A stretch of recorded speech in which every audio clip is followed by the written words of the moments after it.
Thank you for listening to the 26th Annual Miracle Marathon, benefiting the kids and the caregivers and the families here at Children's Wisconsin. And a couple of weeks ago, Doreen and I had a chance to go behind the scenes and have a behind-the-scenes hospital experience, if you will, here at Children's. And it was incredible.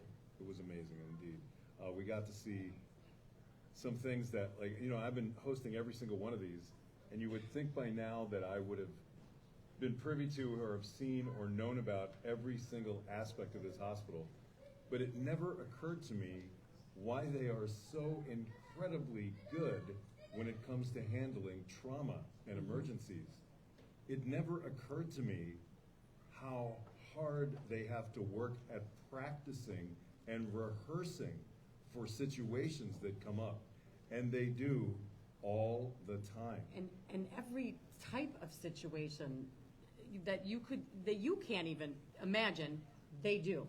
And they plan for it. And think about this. I mean, you've got upwards of a dozen people from different departments, all with very specific, unique, necessary skills. Mm-hmm. And these are people who may have never worked together before. Or even met each other. Really, or even met each other in any way, shape, or form. But think about it.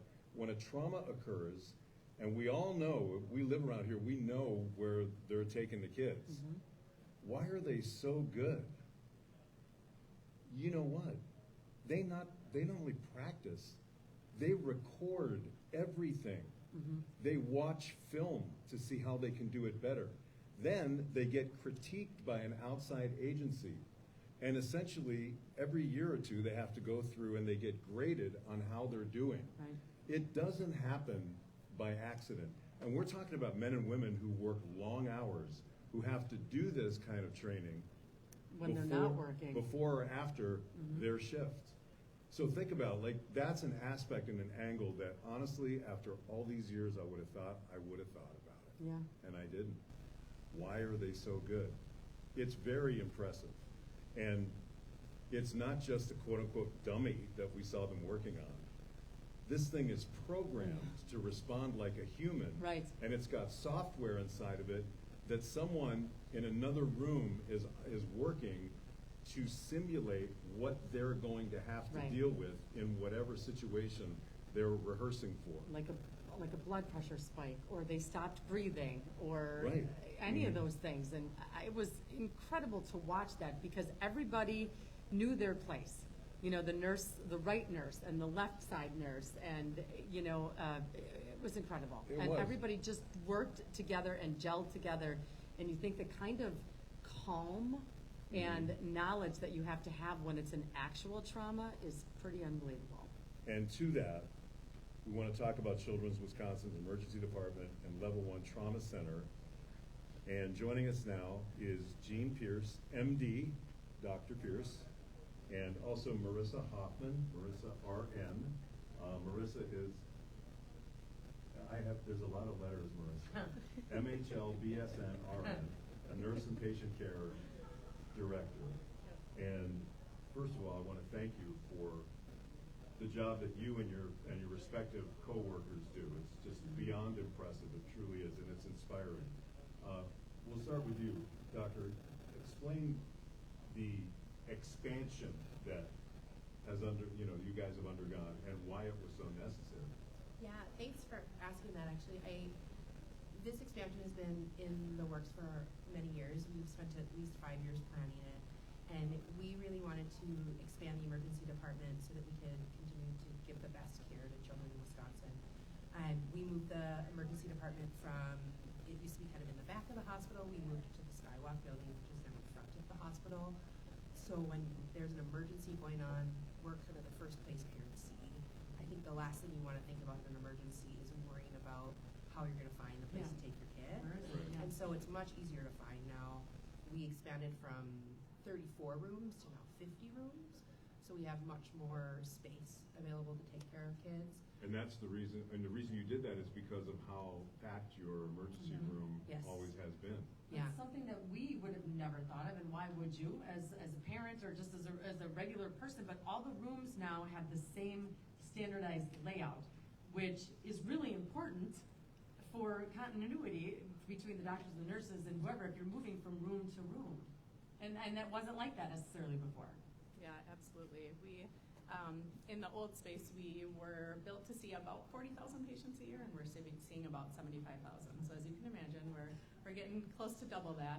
And the layouts were all different. The rooms were different sizes because over time, we kind of expanded into more areas and started to kind of make more rooms and to make more patient care rooms, which is why the rooms were not all standardized. So it's hard for staff to walk into a room and not know exactly where the emergency equipment is that you need. So now they can walk into every single one of those rooms and know exactly where all of the emergency supplies are, which is very, very helpful. And speaking of rooms, we saw those new trauma rooms. Yes.